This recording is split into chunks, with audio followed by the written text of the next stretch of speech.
Boa noite a todos e todas. Queria parabenizar o vereador Renato Jordano e assim a cumprimento toda a mesa, os que foram incentivadores dessa audiência pública, a sociedade civil, tão importante nesse debate. E começar com duas questões rápidas aqui que foram levantadas. O secretário Arthur, que participou da reunião do fórum hoje, né, do audiovisual desde 2007 na cidade, onde eu não pude ir, né, porque estava no médico, está com problema de família, uma pessoa internada com dengue hemorrágica, estava na secretaria comigo, não pôde vir, mas hoje está aqui a chefe de gabinete dele, os dois subsecretários, mostrando, de certa maneira, o compromisso da secretaria com todo com esse processo, né?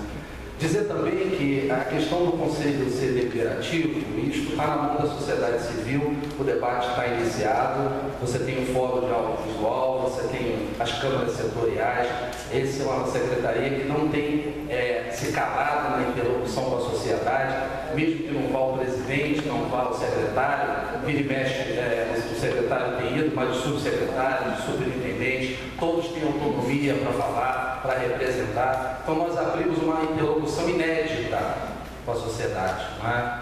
Que é construir um sistema municipal de cultura. Eu sou egresso do Ministério e certamente estou aqui para cumprir essa tarefa. Ou seja, que a gente possa ter um conselho eficiente e deliberativo na interlocução, podemos ter uma lei de incentivo, podemos ter um fundo que entra no viés público, não é? E podemos ter um sistema municipal de cultura aprovado no final do ano por essa Câmara, que já foi determinação do prefeito para que a gente possa fazer. Eu queria dizer alguma coisa a vocês, companheiro Renatinho, Paulo, companheiros de bancada. Quando eu aceitei esse desafio de ir para a FAM, né, já estive lá no local onde hoje está o Arthur como secretário, passando pelo Ministério. Eu não aceitei esse desafio sem que eu pudesse cumprir algumas metas, não é? Acho que tem uma história longa na cidade, a gente poderia ter, né, outros compromissos, mas o meu compromisso em colocar as coisas para funcionar é fundamental na minha ação do dia a dia na Fundação de Arte de Niterói, junto com a orientação do meu secretário.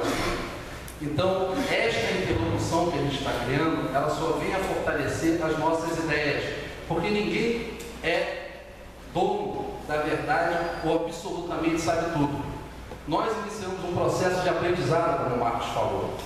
Outro dia eu ouvi um companheiro dizendo assim, mas vocês deram uma entrevista para o Globo sem falar com a sociedade. Nós só demos a entrevista para o Globo, que foi o Marcos que deu, porque o Globo ia pautar uma questão negativa do cinema.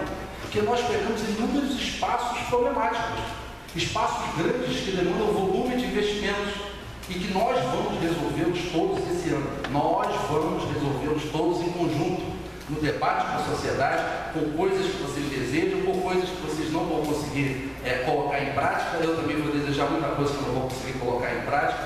Então, esta questão do cinema é emblemática do bicho. Ela é muito emblemática na cidade.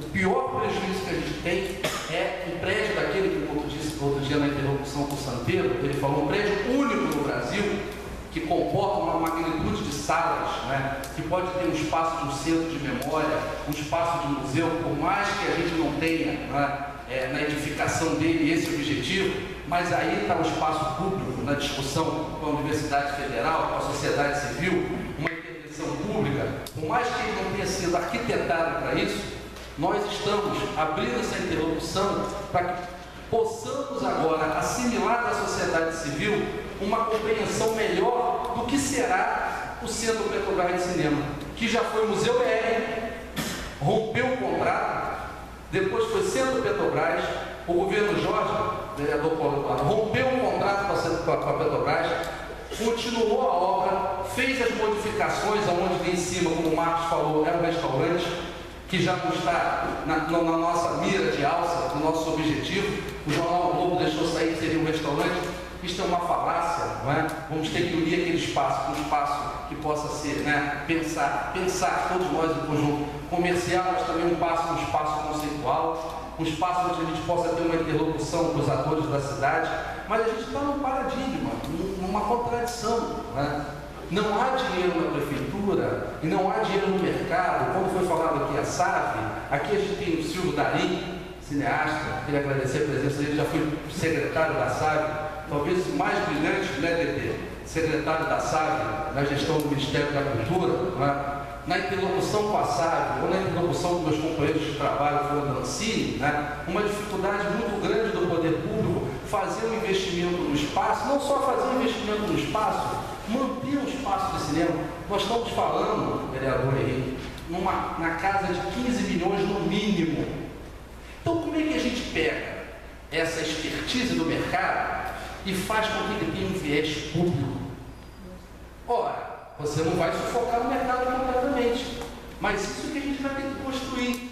Como é que a gente faz um espaço onde a Universidade Federal do Fluminense, que é uma universidade de referência na história do cinema brasileiro e com uma produção exitosa, como o companheiro colocou, de curtas, possa ter uma inserção ali de aprendizado, de pesquisa, de formação, não é, Silvio?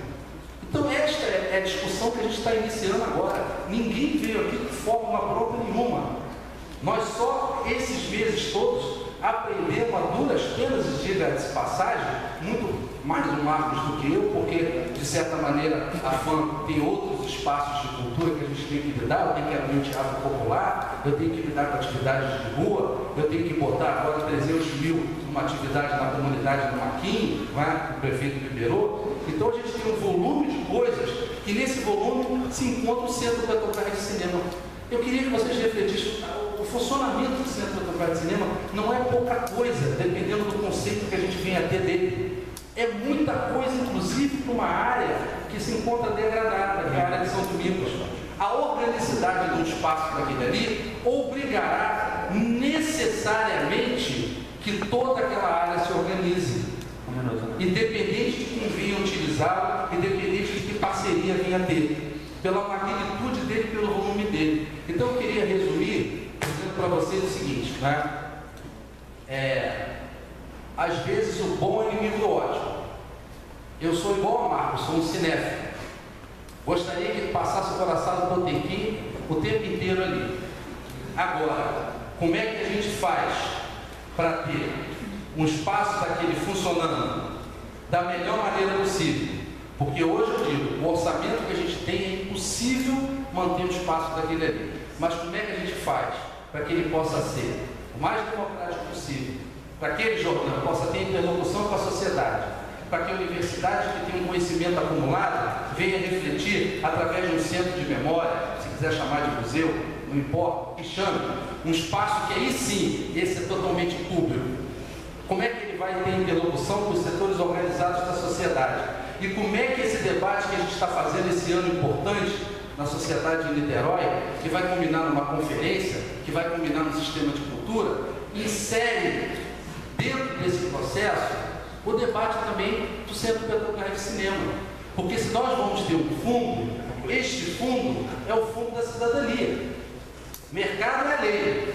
No fundo pode estar contemplado, inclusive, um incentivo à produção audiovisual da cidade. Então, eu só quero externar para vocês que não é um processo fácil, é um processo complexo, que é nesse debate que a gente está construindo com vocês, esse debate que, inclusive, essa semana, nós encontramos o prefeito falou, estenda, né, um pouco mais para conversar com a sociedade, mas daqui a pouco vai ter que botar um limite para que a gente possa ter um processo licitatório, né, a gente chegue no denominador comum. Vai agradar todo mundo? Não vai, talvez não agrade totalmente grande parte aqui, e não agrade totalmente a gente. Mas o que a gente não pode ter é estar ali na frente e ter omissão de não fazer. É horrível um secretário, um presidente de uma fundação, um parlamentar que só fica lamentando das coisas, que só fica dizendo que não tem condição de, mesmo que a gente seja criticado nesse processo. Mas estamos aqui para ouvi-los e agradeço a presença de todos e parabenizo o vereador Leonardo de novo pelo convite para essa audiência.